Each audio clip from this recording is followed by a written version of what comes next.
Emily Cannister was the epitome of sweetness and light. She was everyone's favorite kindergarten teacher in the small town of Maplewood. Parents trusted her implicitly with their precious little ones.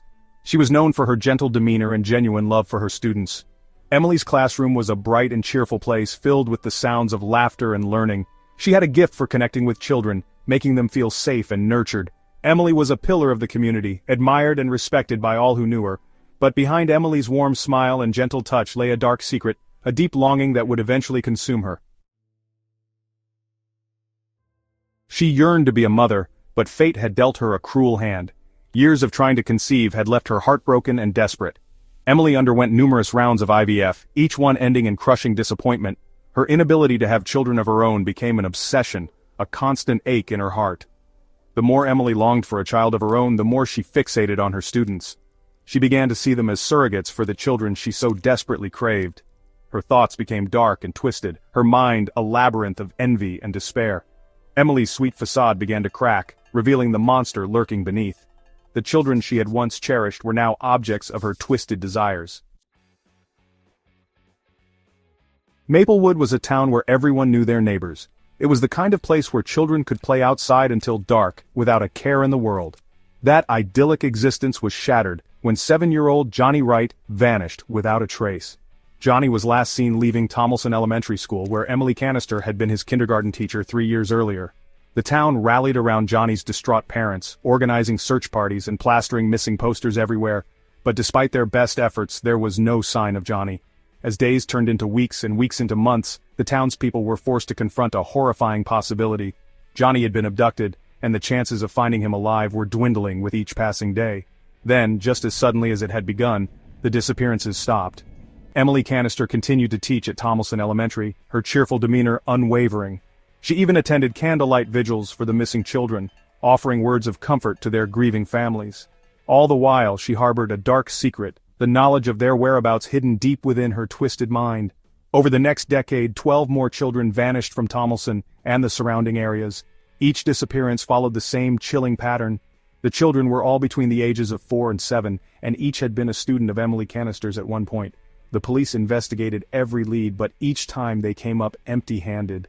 The case of the missing children of Tomlinson became one of the most baffling mysteries in New York City. Mrs. Wright Johnny was such a happy child. He loved school, loved his friends. We never imagined something like this could happen in our town. The not knowing, it's unbearable.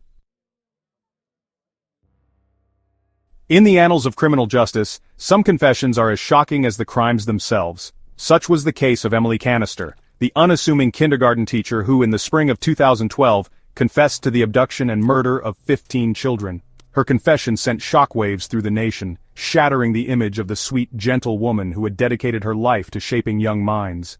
Cannister's confession, delivered in a monotone voice devoid of emotion, detailed the chilling precision with which she had planned and executed her crimes.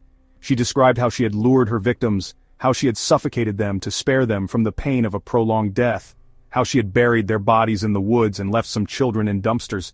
Each detail, delivered with chilling detachment, painted a horrifying picture of a mind consumed by darkness.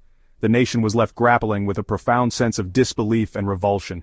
She had everyone fooled, including the families of her victims. We missed so many signs. Emily's actions were driven by a complex web of psychological issues. Her longing for a child, her feelings of inadequacy, and her obsessive behavior all contributed to her descent into madness. How could a woman who had seemingly dedicated her life to children be capable of such unspeakable acts? What drove her to commit such heinous crimes? And how had she managed to evade justice for so long? The questions surrounding Emily Cannister and her crimes were as numerous as they were unsettling.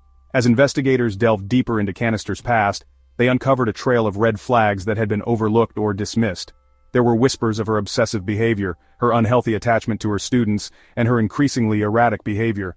But no one had connected the dots. No one had recognized the darkness lurking beneath the surface of the seemingly ordinary kindergarten teacher. The case of Emily Cannister served as a chilling reminder that evil often hides in plain sight, concealed behind a mask of normalcy. Read The Cannister Trials on Amazon to hear Emily Cannister's entire story and learn of the horrors her students were forced to face. Search Makitya Thompson on Amazon to find this story and many more for free on Kindle Unlimited.